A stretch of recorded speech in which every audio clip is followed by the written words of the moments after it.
A man sits in absolute darkness, listening to the monotonous symphony of the ocean. It is October 1959, and his job is to hear the one sound that does not belong, the mechanical heartbeat of an enemy he cannot see. He does not know it yet, but a single, faint whisper is about to emerge from the void, a sound that will trigger one of the most daring and dangerous intelligence operations of the early Cold War. October 1959. The North Atlantic Ocean, 320 nautical miles northeast of Iceland. The sea is a rolling expanse of dark, heavy water under a moonless, starless sky. Massive swells, driven by the autumn storms that have been battering the Greenland-Iceland-United Kingdom gap for 3 straight days, march endlessly across the surface. 200 feet below this chaos, the American submarine USS Amberjack hangs motionless in a deep, cold thermal layer. Her powerful diesel engines are silent. She is running on her batteries, drawing just enough electrical power to maintain her depth and to keep the life support systems humming. Inside the control room, the air tastes of the chemicals from the CO2 scrubbers and the faint, metallic tang of recycled atmosphere. Beads of condensation form on the cold steel bulkheads, a constant battle against the humidity generated by the men and the machines. The overhead lights have been dimmed to a dull red glow to preserve the crew's night vision and to conserve every precious amp of battery power. In this submerged, crimson-lit world, 23 men work at their stations with the disciplined, almost monastic quiet of submariners. Men who understand that in their world, sound is the absolute difference between being the hunter and being the hunted. Petty Officer, 2nd Class, James Whitten has been on the sonar watch for 6 hours and 14 minutes. His logbook, resting on the console in front of him, records the monotonous and unchanging litany of the ocean's background noise. The distant, low-frequency rumble of merchant traffic transiting the Denmark Strait 100 miles to the west. The strange, almost vocal clicks and moans of a migrating whale pod, and the constant, rhythmic crash and hiss of the wave action on the surface, a sound that is transmitted down through hundreds of feet of seawater. Whitten wears his BQR-2B passive sonar headset with one ear cup pushed slightly off-center. It is an old submariner's trick, a small personal adjustment that allows him to hear both the faint signals coming in from the hydrophone array and any urgent, whispered voice communication from the control room without ever having to remove the headset entirely. His eyes, tired but intensely focused, track the slow, downward crawl of the pale green waterfall display, a primitive but effective visual representation of the soundscape outside the hull. He is watching for the appearance of a straight, vertical line, a striation that would indicate the presence of a propeller's cavitation or the steady hum of a piece of machinery, a sound that would be distinct from the ocean's own natural symphony. At 03:42 in the morning, in the deepest and quietest hour of the watch, something changes. A low-frequency mechanical rhythm begins to emerge, faintly from the background static in Whitten's headphones. It is a whisper in the void. It is not the sound of biologics. It is not the higher-pitched screw wash of a merchant ship. This is deeper, it is more deliberate, and it has the steady, regular cadence that speaks of a military-grade propulsion system. Whitten's hand moves with a slow and practiced economy to the gain control on his console. He increases the sensitivity on the specific bearing where the contact has appeared. The signal strengthens. It is, he confirms to himself, of a definite mechanical origin. He can now distinguish the sound of 2 separate propellers, twin screws, turning at approximately 90 revolutions per minute. The contact is on a course of roughly 270 degrees, heading west-southwest, directly towards the GIUK gap. Its speed is estimated at a steady 7 knots. Whitten keys his communication circuit, his voice calm, professionally neutral, betraying none of the sudden, sharp spike of adrenaline that comes with detecting what might be a hostile, enemy contact. Sonar. New contact. designated Sierra 1, bearing 352, twin screws. Mechanical signature is consistent with a submarine. Range is indeterminate. Signal strength is moderate. Contact appears to be transiting westbound. The hunt has just begun. In the red-lit hush of the control room, Commander Thomas Harper straightens up from the chart table, where he has been reviewing the patrol orders that have brought the USS Amberjack to this exact position at this exact time. Harper is 41 years old, a career submariner who had enlisted in the Navy back in 1936 and had earned his commission during the brutal submarine battles of the Second World War. He has commanded the Amberjack for 26 months, long enough to know every single quirk of her complex, GUPPY-converted systems, and long enough to trust the competence of his crew, implicitly. He crosses to the sonar station in 4 silent strides, his rubber-soled shoes making no sound on the steel deck plates. He does not speak immediately. He stands behind Witten Station, watching the faint vertical lines on the waterfall display, his own ear tuned to the faint audio feed from the external speakers.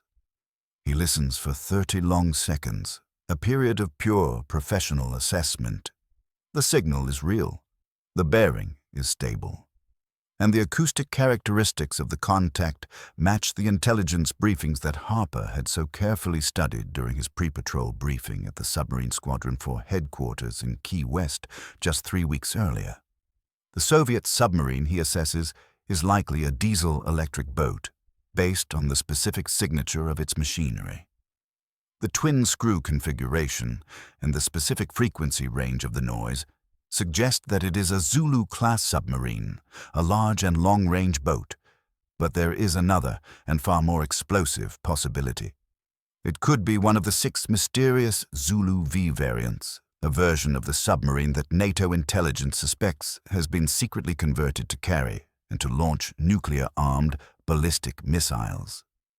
Harper speaks quietly to his executive officer, Lieutenant Commander Robert Marsh, who has materialized, just as silently, at his elbow. "If that's what I think it is," Harper murmurs, his own voice tight with a mixture of excitement and a deep professional gravity. "We have just won the intelligence lottery." He turns to the whole control room. "Get the crew to tracking stations. Silent routine. No active sonar under any circumstances. We're going to follow this contact and we're going to see where he's going." The decision that Commander Harper has just made in a matter of seconds carries with it a set of implications that extend far, far beyond the thin, steel pressure hull of the Amberjack. The year is 1959. It is 14 years into the Cold War, and just 2 years after the launch of Sputnik had shocked America into a terrifying recognition of the Soviet Union's own formidable technological capability. The strategic landscape has been shifting with a terrifying and unpredictable speed. The Soviet Premier, Nikita Khrushchev, has been publicly boasting that the Soviet Union is now producing nuclear missiles like sausages, and he has been threatening to bury capitalism through the sheer brute force of his nation's superior industrial production. The American intelligence agencies are now in a desperate, frantic race for hard, reliable information about the Soviet Union's real naval capabilities, particularly in the new and terrifying realm of the submarine-launched ballistic missile, a weapon that could strike American coastal cities with virtually no warning. The GIUK gap, the deep cold water choke point between Greenland, Iceland, and the United Kingdom, represents the single most critical defensive line in the entire Atlantic. Any Soviet submarine that is transiting from its heavily fortified Northern Fleet bases on the Kola Peninsula to the open waters of the Atlantic Ocean must, by geographical necessity, pass through this relatively narrow and heavily monitored corridor. The American and NATO forces are maintaining a constant and persistent surveillance of this gap, using a combination of long-range P-2 Neptune patrol aircraft, surface destroyer pickets, their own hunter-killer submarine patrols, and a top-secret network of hydrophone arrays that have been planted on the ocean floor. The mission of these forces is simple in its concept, but enormously complex in its execution. Detect any Soviet submarines that are attempting to transit into the Atlantic. Track them for as long as possible, to gather intelligence on their capabilities and their operating patterns. Photograph them whenever the opportunity arises, and, under no circumstances, allow the Soviets to know that they have been detected. The decision that Harper has just made is a massive gamble. The Amberjack is running on its batteries. At its current, low power consumption rate, he has perhaps 18 to 20 hours of battery endurance before he will be forced to come to periscope depth, to raise a snorkel mast above the surface, and to run his loud diesel engines to recharge. To do so is to expose his own vessel to risk being detected by a Soviet patrol aircraft or a surface ship. If Harper commits to tracking this Soviet submarine, he is betting the Amberjack's entire and very finite battery capacity on the potential intelligence value of this single contact. If the Soviet boat is merely a standard diesel-electric patrol submarine conducting a routine transit, then the intelligence gain might not be worth the immense operational risk. But if this is, in fact, one of the new Zulu V missile boats, a vessel that NATO desperately wants to photograph and to acoustically characterize, then 18 hours of tracking could provide a piece of intelligence that would be worth millions of dollars in the cold, hard currency of the Cold War. Harper, a man who has been trained his entire life to take calculated risks, has made his choice in the 30 seconds it has taken him to cross from the sonar station back to the chart table. He will track. He will follow this Soviet submarine for as long as his batteries will allow, or until the contact demonstrates a capability that will definitively identify it as a high-value strategic asset. And he will do it without being detected, because a detection would not just end his own tracking mission. It would also inform the Soviets that the American submarines are now capable of trailing them undetected through their own home waters. And that would be an intelligence loss that would be potentially more damaging than any gain he could hope to achieve. The intelligence lottery is a game of high stakes, and Commander Harper has just pushed all of his chips into the center of the table. The USS Amberjack is, in many ways, the perfect instrument for exactly this kind of mission, though her very presence in the GIUK gap is a testament to the rapid and often chaotic evolution of Cold War naval technology. She is one of 52 American fleet submarines, all of them veterans of the Second World War, that have undergone the extensive GUPPY conversion program, a series of upgrades that took place between 1947 and 1963. This program was designed to transform the old, surface-oriented raiders of the Pacific War into true, modern, underwater hunters, vessels that were optimized for the new and silent realities of Cold War operations. The specific GUPPY modification that the Amberjack had received at the Portsmouth Naval Shipyard in 1947 had radically altered her capabilities. Her old, cluttered and unstreamlined hull had been smoothed and enclosed, dramatically reducing the flow noise it generated as it moved through the water. Her battery capacity had been doubled from 252 massive lead-acid cells to a full 504, giving her an underwater endurance that was unheard of just a few years earlier. A snorkel system had been installed, allowing her to run her diesel engines and to recharge her batteries while still remaining submerged at periscope depth. And her sonar suite and her fire control systems had been upgraded to the latest post-war standards. The result of all of this was a submarine that could, in short, high-speed sprints, sustain up to 16 knots while submerged, and could maintain its slower, stealthier speeds for days, if necessary. And most importantly, when she was running on her batteries with her noisy diesel engine secured, she was actually quieter than the first generation of American nuclear submarines like the USS Nautilus, which were just now beginning to enter service. The constant, high-frequency whine of the early nuclear boats' reactor cooling pumps created a broadband noise signature that, at the time, made them relatively easy to detect.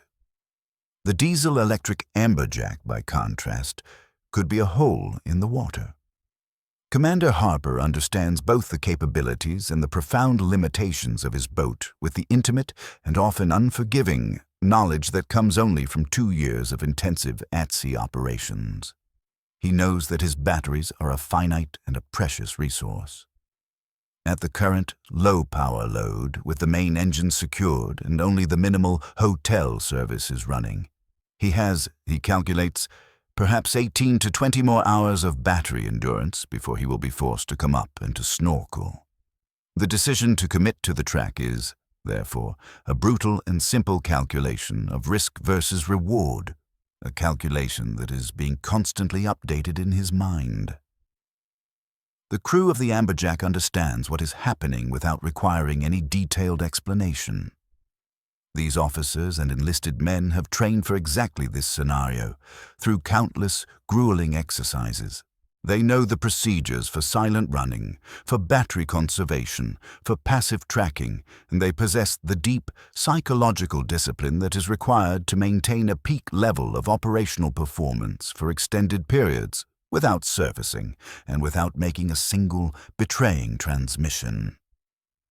They now settle into their stations with the calm, quiet professionalism of men who have volunteered for the submarine duty precisely because it offers these rare and exhilarating moments. This is the silent hunt, the patient stalk, the invisible war that is fought in the absolute darkness, a war where a man's skill and his determination matter far more than the brute, technological superiority of his machine. Lieutenant Commander Marsh, the executive officer, moves through the boat on his own silent routine, personally verifying that every piece of loose gear is secured, that every unnecessary system has been shut down, that every potential source of noise, from a rattling plate in the galley to a dripping faucet in the head, has been eliminated. In the engine room, the massive Fairbanks-Morse diesel engines sit cold and silent, their residual warmth gradually dissipating into the surrounding freezing sea water. The motor room, just aft, hums with the subdued, high-pitched whine of the electric drive motors as they pull their current from the massive battery banks, spinning the single, 5-bladed propeller at the minimal number of revolutions that are needed to maintain steerage, while also minimizing the noise of cavitation. In the forward torpedo room, 6 deadly, Mark 14, torpedoes rest in their tubes, loaded and ready. But their firing solutions are unentered, because Commander Harper has no intention of shooting, unless his own boat is facing an imminent and certain destruction. In the crew's mess, the men who are not on their watch are lying silently in their bunks, trying to rest, but finding that sleep is difficult with the constant nagging knowledge that somewhere, out in the darkness, a Soviet submarine is moving through the very same patch of water. The galley has been secured, except for the single, large coffee urn, which remains hot, because every submariner knows that their service runs on caffeine as much as it runs on battery power.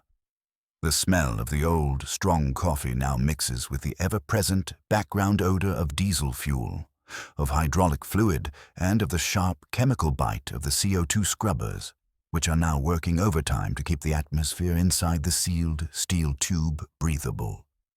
The silent, and now deadly, war has begun. The tracking of the Soviet submarine begins in earnest at 03:55 hours. Petty Officer Whitten, his voice a calm monotone, calls out the bearing updates every 60 seconds as the Soviet submarine maintains its steady course and speed. Commander Harper, using this data, positions the Amberjack on a parallel course, offset by approximately 4,000 yards. This is a position that is close enough for his sonar to maintain a solid, continuous contact, but far enough away to minimize the risk of a counter-detection if the Soviet sonar man is competent. The American boat settles into what submariners call the trail position, following slightly behind and to the side of the target, and using the target's own significant noise to help mask any of the small, unavoidable sounds that the Amberjack might itself generate. The mathematics of this underwater pursuit are complex and unforgiving. Sound travels at approximately 500 meters per second in the seawater, but its speed varies with the changes in the water's temperature, its salinity, and its pressure. The seasonal thermal layer, which on this night is sitting at a depth of 150 feet, acts as a partial and often unpredictable acoustic barrier. It can bend the sound waves in ways that can either help or hinder a detection, depending on the precise geometric relationship between the two submarines. Harper makes the decision to keep the Amberjack positioned just slightly below this thermal layer, using it as a kind of acoustic shield to protect his own boat from any upward-looking sonar that the Soviet submarine might employ, while still being able to maintain a good, strong signal strength on the downward propagating noise from the target's own machinery. For the first hour, the pursuit is almost routine. The Soviet boat shows no indication of any kind that it is aware of being followed. The bearing drift of the contact is consistent with a submarine that is on a pre-planned navigation track, probably following a route through the GIUK gap that has been specifically designed to minimize its exposure to the known NATO surveillance assets. The contact maintains a steady 7 knots, a speed that suggests that its own captain is trying to conserve his battery power, rather than acting with any sense of urgency. This fact further supports Harper's initial assessment that the Soviet captain believes that he is, at this moment, completely undetected. Harper uses this initial, stable period to establish a baseline of acoustic data on the target. He has Whitten meticulously document every single identifiable characteristic of the target's unique sound signature.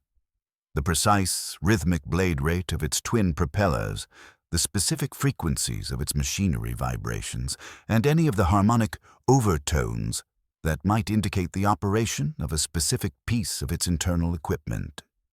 This information, in itself, will be of immense value to American intelligence, even if a visual identification of the boat later proves to be impossible. Each class, and indeed each individual Soviet submarine, has its own unique acoustic characteristics based on its specific manufacturing tolerances, its equipment installations, and its maintenance history.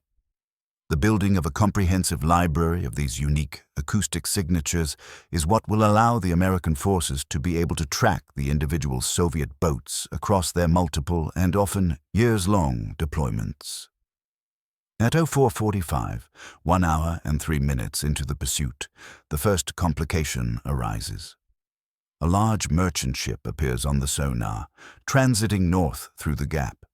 The freighter's own, massive and noisy, screws create a veritable wall of acoustic noise that, for a few critical moments, completely masks the much fainter signature of the Soviet submarine. Whitten loses the clean signal for a full 47 seconds, and he is forced to track the contact based only on its last known bearing rate and its historical data. Harper makes a quick, and what some might consider to be a risky, decision. He orders his helmsmen to maintain their current course and speed, trusting that Whitten will be able to reacquire the contact when the merchant ship clears the area. The gamble pays off. As the freighter passes, the Soviet submarine's signature re-emerges from the background noise, exactly where Harper's dead reckoning plot had predicted it would be. But the incident is a stark and powerful reminder of the deep fragility of this entire pursuit. The Amberjack is tracking on its passive sonar alone, which means that it has no precise measurement of the range to its target. Harper knows the bearing, the direction to the Soviet boat, with a high degree of accuracy, but the distance to it is only a rough estimate based on the signal strength and the known propagation characteristics of the water. If the Soviet captain were to make a sudden and unexpected maneuver, during a period when the Amberjack's own sonar was being masked by the noise of another vessel, the American boat could lose its contact permanently. The dance of the baffles is a delicate one, and it is a dance that is taking place on the edge of a razor. As the hunt enters its second hour, the crew of the USS Amberjack settles into the unique and grueling rhythm of an extended, submerged operation. The watch sections are rotated on a compressed 4 hours on, 4 hours off schedule, a punishing cycle that is exhausting but absolutely necessary to maintain a peak level of alertness during this critical tracking mission. In the control room, Commander Harper and his executive officer, Lieutenant Commander Marsh, trade off the command responsibilities. One of them is always present, always at the center of the information flow, ready to make the instantaneous tactical decisions that might be required, while the other one grabs a few, brief and often unsatisfying, periods of rest in the tiny captain's cabin. Neither of the two men will sleep deeply. The immense weight and responsibility of a command at sea does not permit the luxury of a genuine rest during an operation like this.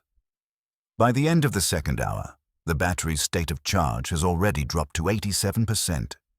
Harper, his mind a constant whirl of complex calculations, updates his mental estimate. At the current rate of power consumption, and assuming that no high-speed maneuvers will be required, the Amberjack can maintain this pursuit for approximately 16 more hours before it will reach its minimum safe battery level. That minimum level is not zero. Harper must, by doctrine, reserve enough of his precious battery power to be able to clear the area at a high speed, if they are detected. He must have enough power to be able to reach a safe snorkeling position, and he must have enough power to be able to defend his boat, to maneuver and to fire his own torpedoes if they are attacked.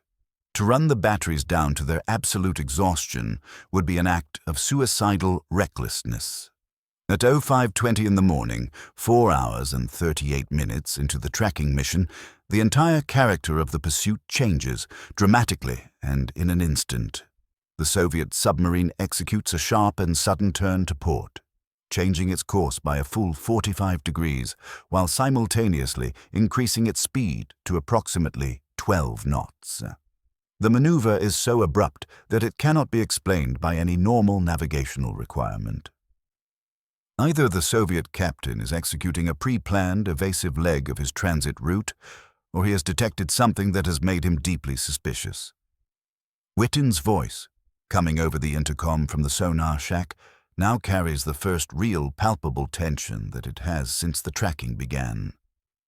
Con sonar, Sierra 1 has altered course to port. New heading is approximately 225. Speed is increasing. I estimate 12 knots. Blade rate is increasing proportionally. I am classifying this as a possible evasive maneuver. Harper's jaw tightens. The decision tree in his mind has just become significantly more complex and more dangerous if he orders the Amberjack to immediately follow. This course change, to perfectly match the Soviet maneuver, he risks confirming any suspicions that the Soviet captain might have. It would create a correlated movement, a sequence of actions that even a mediocre sonar man would be able to recognize as the clear and undeniable evidence of a tail. Submarines do not, by random chance, turn in the open ocean at the exact same moment unless they are following each other. But if Harper chooses to maintain his current course and to allow the bearing to the Soviet boat to drift, he knows that he will lose his contact permanently within the next 30 to 40 minutes, as the now faster Soviet boat opens up the range and disappears into the acoustic clutter of the North Atlantic. Harper, a man whose entire career has been a study in the art of the calculated risk, chooses a course of aggression that is masked by deliberate and careful patience. He will match the Soviet course change, but not immediately. He will allow a full 90 seconds to elapse, just enough time to break the immediate temporal correlation between the Soviet maneuver and the Amberjack's own response. Then he will execute his own gentle turn onto a new pursuit course that will allow him to close the range slightly while still maintaining the offset geometry that has worked for them so far. "Helm, come right to heading 230. Harper's voice is steady, betraying none of the internal tension that comes with knowing that this single, simple maneuver might determine the success or the failure of the entire mission. Make your speed 6 knots. A smooth turn, no rapid course changes. I want this to look like a piece of normal navigational drift if anyone out there is listening." The Amberjack comes to the right in a gentle, sweeping arc, her single propeller biting into the water with a carefully controlled and gradually increasing thrust. The helmsman uses a minimal rudder angle to avoid creating any unnecessary flow noise across the boat's control surfaces. In the sonar shack, Whitten is now adjusting his own tracking solution, compensating for his own ship's motion in order to maintain an accurate bearing on the now distant Soviet contact. This is the relative motion problem, the fundamental and deeply complex challenge of submarine warfare, determining the true course and speed of a moving target when your own platform is also moving. The next 10 minutes are the longest of Commander Harper's career. If the Soviet boat executes another radical maneuver, it will be the confirmation of his worst fears. It will mean that its captain does suspect that he is being pursued, and that he is now actively trying to shake his tail. But if the contact settles back into a steady, straight-line transit, then Harper can breathe just a little bit easier, knowing that the turn had most likely been a piece of routine, pre-planned evasion, rather than a direct response to a definite detection. 8 minutes and 40 seconds after the initial Soviet course change, the contact steadies on its new heading of 220 degrees, and its speed reduces back down to a steady 7 knots. Harper allows himself a single, controlled exhale. Routine evasion. The Soviet captain is simply following a pre-planned route, a route that is designed to complicate any potential trailing solution. But he has not, it seems, definitively detected the Amberjack. The hunt can continue, but the Soviet maneuver has come at a high price. The higher speed that was required to close the range during the turn has consumed the Amberjack's precious battery capacity at a rate that Harper had not planned for. The 6 minutes that they spent at 6 knots, instead of their slower, more economical 4 knots, may not sound significant, but in the brutal and unforgiving arithmetic of battery-powered submarine operations, those 6 minutes have just cost Harper approximately 45 minutes of his total estimated endurance. His comfortable 18-hour window has just become a much tighter 16 hours, and every single subsequent maneuver will consume even more of that dwindling and now irreplaceable margin. The marathon against the clock has just gotten a little bit shorter. As the marathon continues, the crew of the USS Amberjack settles deeper into the quiet, grinding rhythm of the extended submerged operation. The pursuit has now stretched past the 6-hour mark, and a deep, collective fatigue is beginning to set in. In the control room, a new sonar man, Petty Officer, 2nd Class Michael Torres, has relieved Whitten at the watch. The young man from San Diego settles into his headphones, his eyes immediately fixed on the waterfall display, patiently learning the specific acoustic personality of this particular Soviet boat, so that he will be able to detect the smallest, most subtle change in its operating profile. By the 9th hour of the pursuit, Commander Harper is now facing his first serious problem of fatigue management. The executive officer, Lieutenant Commander Marsh, reports that 2 of the members of the engineering watch are beginning to show clear signs of exhaustion. Their reaction times are slower. They are making minor but potentially significant errors in their logging procedures. Harper makes the difficult decision to pull them off their watch early and to replace them with men who have had a more recent period of rest. This is a move that reduces his reserve manpower, the small pool of fresh crew members that he can draw on if the pursuit extends beyond its currently estimated 16 hours. But the immediate, operational performance of his crew matters more than any theoretical future need. The battery's state of charge has now dropped to 62%. Harper, his mind a constant running calculator, updates his estimates again. At the current rate of drain, and factoring in the absolute minimum reserve power that he must maintain for any unforeseen contingencies, the Amberjack has, he now calculates, approximately 7 more hours of tracking capability before he will be forced, regardless of the tactical situation, to break off the contact and to proceed to a safe, snorkeling depth. 7 hours. It might be enough. or it might not. Everything now depends on what the Soviet submarine does next. At the 10-hour mark, Torres reports a new, subtle change in the target's acoustic signature. Con sonar. Sierra 1 is showing a slight reduction in its machinery noise. I estimate a possible reduction in their hotel electrical load. It could indicate that they're securing their own non-essential systems. Harper immediately considers the implications of this new piece of data. If the Soviet submarine is now actively reducing its own electrical consumption, it suggests that its own captain is also carefully managing his battery endurance, and that, in turn, means that the Soviet boat is, as they had suspected, a diesel-electric and not a nuclear-powered vessel. This fact further supports the Zulu-class identification, but it also means that both of the submarines are now locked in a silent, underwater race against the slow, inexorable depletion of their own batteries. Whichever of the two boats runs out of power, first will be the one that is forced to come to the surface, or to snorkel and to expose itself to a certain detection. Harper has made his bet that the Soviet boat will reach that critical point first, but there is no guarantee. The pursuit continues through the 11th hour, with the steady, grinding, and almost unbearable tension of a marathon, rather than a sprint. At hour 11 and 42 minutes, the Soviet submarine's behavior changes again, in a way that sends Harper's entire tactical assessment into an immediate and urgent recalculation. The steady 7-knot transit speed of the target suddenly drops to a crawl of just 4 knots. The contact then descends, from its cruising depth of 150 feet down to 230 feet, a move that takes it below the seasonal thermal layer and into the colder, denser water, where the acoustic propagation characteristics of the ocean change dramatically.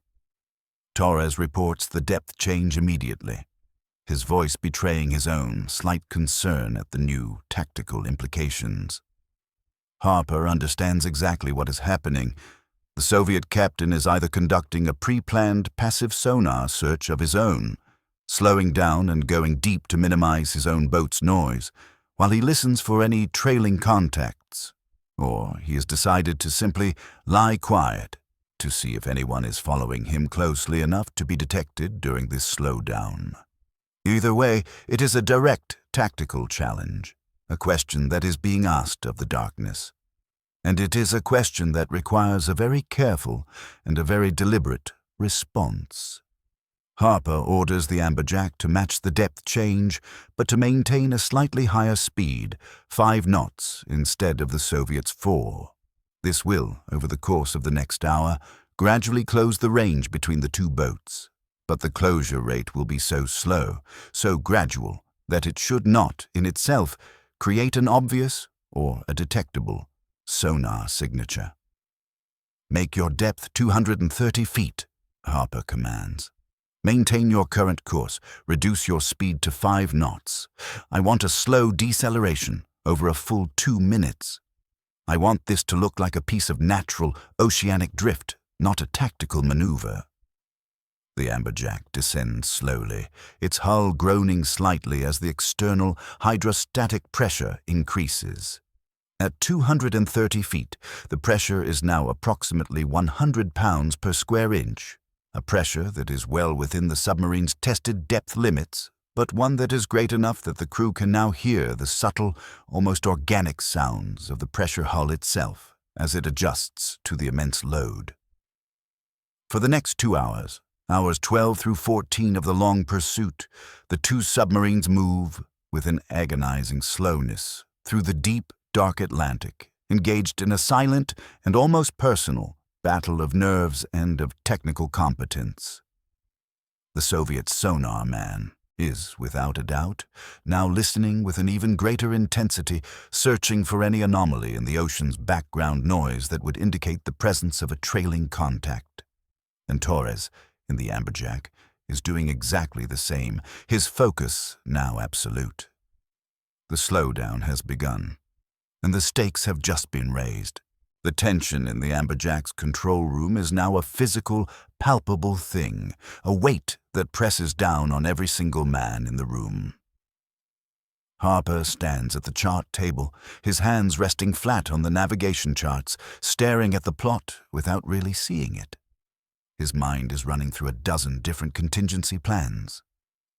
Marsh, the executive officer, is monitoring the battery status, his own face a grim mask as he watches the indicators drop with a slow, mathematical inevitability. 54%. 52%. 50%. At the 13-hour mark, Harper authorizes a brief meal service. Sandwiches and hot coffee are delivered to all of the watch stations. The men eat mechanically, their movements slow and deliberate, the food just a source of fuel for bodies that are now running on a mixture of pure adrenaline and caffeine. At hour 14 and 27 minutes, the tactical picture, which has been a static and nerve-wracking stalemate for over 2 hours, now changes with a sudden and dramatic clarity. Torres, from the sonar shack, reports a new and unexpected development. Con, sonar. Sierra 1 is showing a contact ascent. Harper is at his side in an instant. Report. He's ascending, sir. Current depth is approximately 190 feet and shallowing. The rate of ascent is consistent with a controlled rise to periscope depth. This is it.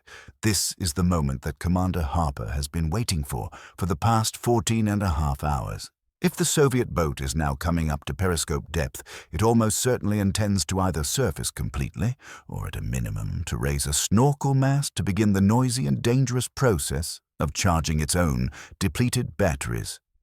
Either way, it will be vulnerable. It will be exposed, and if Harper can position the Amberjack correctly, it will be for a few precious moments photographable. But the opportunity comes with an immense and unavoidable risk. Periscope depth means shallow water, a place where the sound propagation is different, a place where the risk of a visual detection is much, much higher, and a place where a single, simple mistake could expose the Amberjack to an immediate and overwhelming counterattack. Harper moves to the periscope well, his mind already planning the observation approach. He will bring the Amberjack up to a shallow depth, trailing the Soviet boat by approximately 2,000 yards.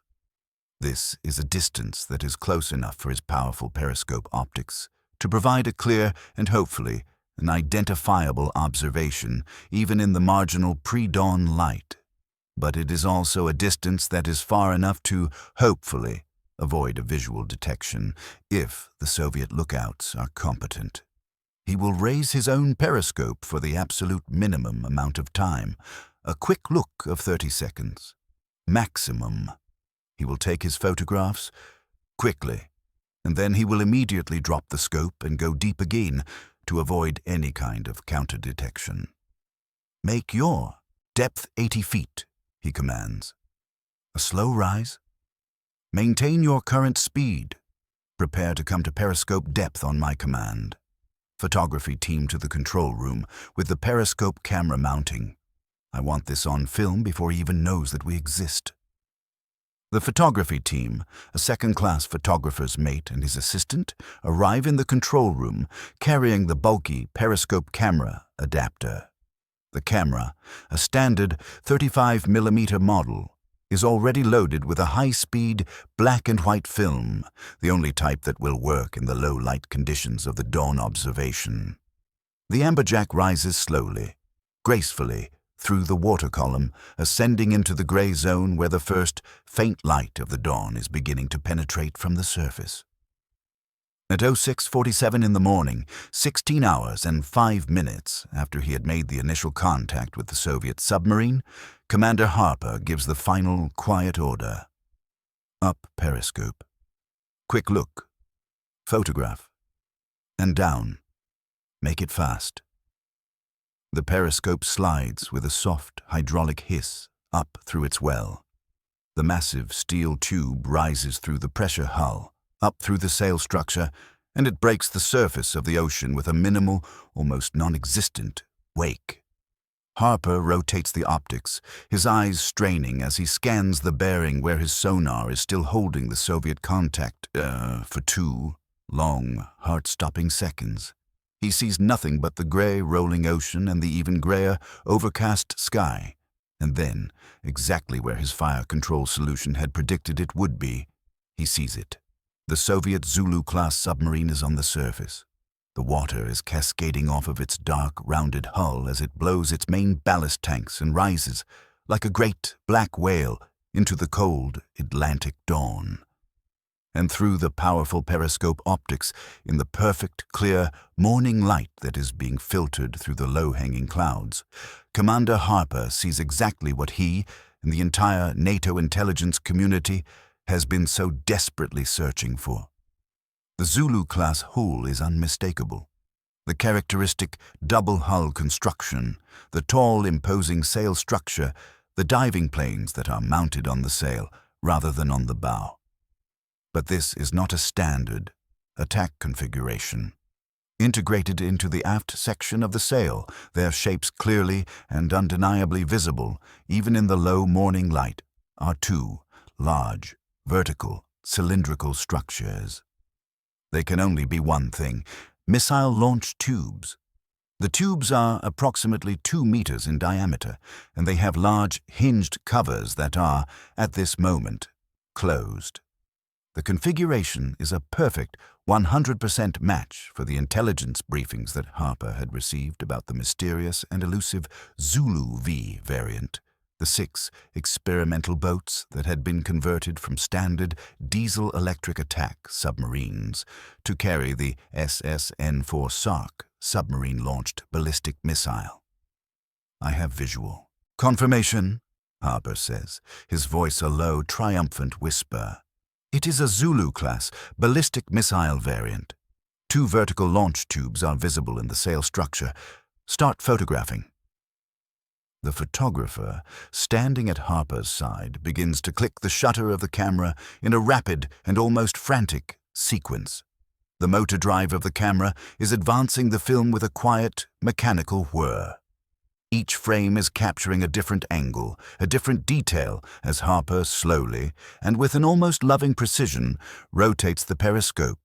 The hull configuration, the sail modifications, the launch tube doors, the equipment layouts that are now visible on the deck, the antenna arrays.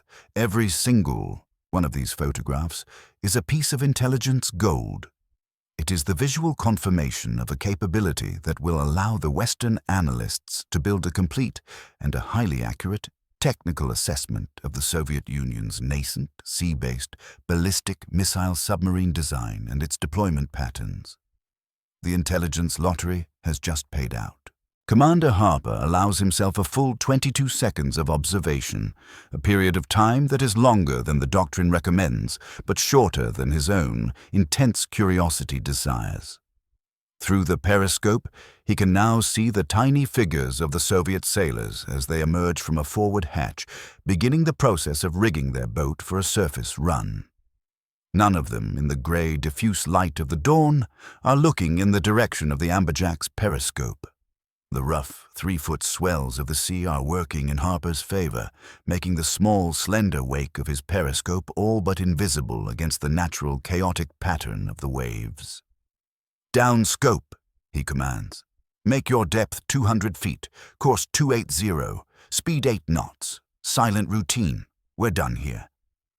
The periscope retracts with a smooth, hydraulic hiss.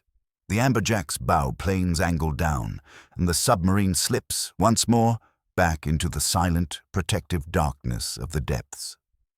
Behind them, on the surface, the crew of the Soviet submarine goes about their routine battery-charging operations, completely and utterly unaware that a set of American eyes have just, from a distance of less than 2,000 yards, documented their most sensitive and secret capability. But the mission is not yet complete. The Amberjack must now escape the area. It must reach the safety of international waters, where it can snorkel to recharge its own, now critically depleted, batteries. And it must then begin the long transoceanic journey back to its home port in Key West, carrying with it the precious roll of film that will prove what they have just accomplished. Harper does not allow himself or his crew the luxury of a premature celebration. If a sharp-eyed Soviet lookout had, by some stroke of bad luck, spotted the Amberjack's periscope during those 22 heart-stopping seconds of observation, the Soviet captain would have immediately radioed for assistance. The Soviet Naval Aviation Patrol aircraft, based out of the northern airfields, could be overhead in as little as 40 minutes. "Sonar, report all contacts," Harper commands. "I need to know everything that is in the water within a 10-mile radius." Torres studies his display with a renewed and almost painful intensity. "Con, sonar. Sierra 1 is on the surface. Her bearing is changing, slowly from left to right as we open the range. I have a faint diesel engine noise, which indicates that he is running one of his engines to charge his batteries. I have no other contacts on the passive sonar. The ocean background is normal for this area." Harper rapidly calculates the new and evolving tactical situation. The fact that the Soviet submarine remains on the surface, calmly charging its batteries, strongly suggests that his own observation had gone completely undetected. But Harper cannot and will not assume that they are safe. He must put as much distance as he can between the Amberjack and the Soviet boat, while at the same time conserving enough of his own precious battery power to be able to reach a safe snorkeling position, which is still hours away, in the deeper waters of the international zone. "Navigator, plot me a course to the nearest point where we can safely snorkel," he orders. "I want us in international waters, away from any of the known Soviet patrol patterns, and with a sufficient amount of ocean depth beneath us to be able to dive deep if we are compromised." The navigation officer spreads his charts across the plotting table. "Sir, I recommend a course of 295 for a distance of 42 nautical miles. That will put us to the west of the Reykjanes Ridge, in deep water. At our current speed, that is an approximately 5-hour transit time." 5 hours. Harper glances at the battery status indicators. The current state of charge is now a dangerously low 41%. 5 hours at 8 knots will drain approximately another 25% of that, leaving him with a razor-thin margin of just 16% when they finally reach the snorkeling position. That is cutting it extremely and uncomfortably close. "Reduce our speed to 6 knots, he commands. "That will extend our transit time, but it will improve our battery margin. Plot a new track that will keep us below the thermal layer and away from the major shipping lanes." The first hour of the long escape transit passes without incident. Torres maintains his vigilant watch on the sonar, monitoring for any indication that the Soviet forces are now searching for them. The ocean remains quiet, except for its own natural background sound. The Soviet submarine, the one that they had so patiently tracked for 16 long hours, has now faded from their sonar range. Still on the surface, its crew still, apparently, completely unaware of the American boat that had just documented their every secret. At the 18th hour of the overall mission, Harper gives the order to come to snorkeling depth. The Amberjack rises slowly towards the surface. At 60 feet, Harper raises the periscope for a final, careful, visual sweep of the surrounding ocean. The gray, overcast dawn has now given way to a full, gray and still overcast morning. The visibility is approximately 3 miles. The sea is empty. "Clear surface," he announces. "Raise the snorkel." The snorkel mast extends upwards, breaking the surface with its distinctive twin-pipe design. The head valve opens, and one of the massive diesel engines roars to life. The engine drives the main generator at its full output, pumping a desperately needed electrical current back into the depleted batteries. The interior of the submarine fills with the acrid, but in this moment, welcome smell of diesel exhaust. The men breathe deeply, despite the fumes, grateful for the fresh air that is now displacing the stale, oxygen-depleted atmosphere they have been living in for the past 18 hours. After just 15 minutes on the snorkel, the batteries have climbed back up to a much healthier 58% charge. It is not a full charge, but it is sufficient to give them a tactical flexibility. Harper makes the decision to secure the snorkeling and to return to a safe depth. The long escape is, at last, complete. Commander Harper retires to his small Spartan cabin for the first time in nearly 19 hours. Before he allows himself the luxury of sleep, he drafts a short, coded message, a message that will be transmitted once the Amberjack has reached the deep, safe waters where a radio communication can be made without any risk of interception. The message is brief, it is concise, and it is stripped of all emotion. Mission successful. Primary objective achieved, positive visual identification, photographic evidence obtained. Returning to base, no compromise. That single, short message, once it is sent, will trigger a massive and immediate cascade of activity within the American intelligence community. The roll of film, which is now the single most valuable object on the entire submarine, will be hand-carried by an intelligence courier. It will be developed in the most secure of facilities. And the photographic interpreters, the men who are trained to read the secrets in the grain of a photograph, will examine every single precious frame. The analysis of these images will go on to inform and to shape NATO's strategic planning for years to come. 3 days later, the USS Amberjack approaches its home port of Key West under a brilliant and welcoming Florida sunshine. The crew has cleaned the boat, they have secured all of their equipment, and they have prepared their detailed after-action reports. Commander Harper stands on the open bridge as the Amberjack makes her final approach. From a distance, the boat looks like any other standard GUPPY-class submarine, returning from just another routine patrol. There is nothing about her appearance to suggest that this boat has just, a few days earlier, completed one of the most audacious and successful intelligence-gathering missions of the entire Cold War. As the Amberjack secures to the pier, Harper sees the intelligence courier team, their faces serious and professional, already waiting on the dock. They take possession of the canister of film within a matter of minutes. The film will be on a dedicated aircraft on its way to Washington within the hour.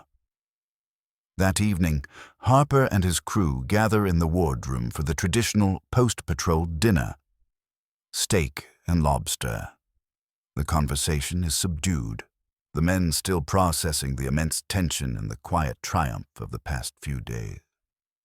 Harper raises a glass. "To the crew of the Amberjack," he says, his voice quiet but firm. "To 18 hours of pure professional excellence. And to the mission that we will never, ever be able to talk about."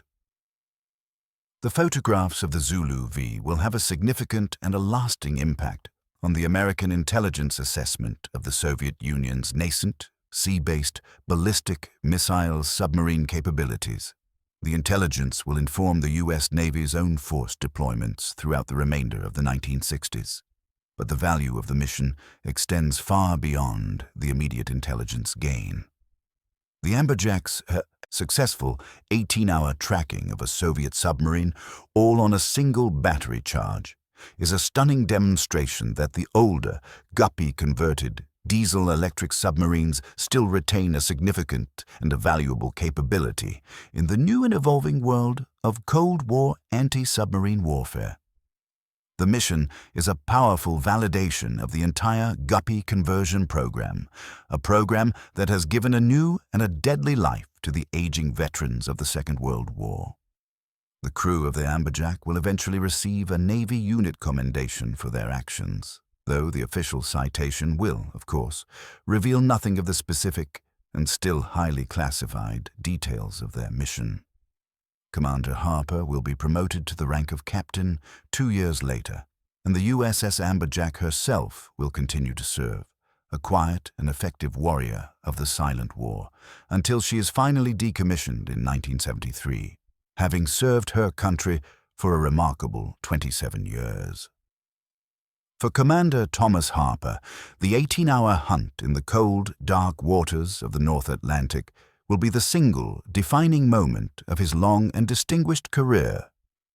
The patience to be able to trail a target for nearly a full day without a single detectable error.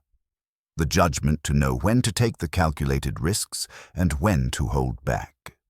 The deep, technical knowledge to be able to maximize the capabilities of his boat while also respecting its profound limitations. The leadership to be able to keep his crew focused and calm under an almost unbearable pressure. And the sheer, simple courage to operate in the contested waters of the enemy, where a single, momentary detection could mean a certain and a violent death. These are the qualities that make a submarine commander successful. These are the skills that win the silent, unseen, and unspoken battles of the Cold War. The ocean is vast, it is dark, and it is unforgiving. It has no memory of the submarines that transit its great and silent depths, but the men who fight these battles, they remember. They remember the long hours of the patient stalking, they remember the grinding tension of operating on a dwindling battery power, and they remember the deep, quiet satisfaction of a mission accomplished and the profound relief of a safe return.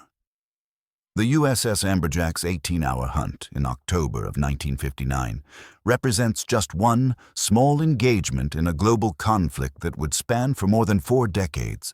But for the 23 men who conducted that mission, it was anything but small. It was the perfect and flawless execution of the art of submarine warfare at the very highest level of professional competence. And that is a legacy worth remembering.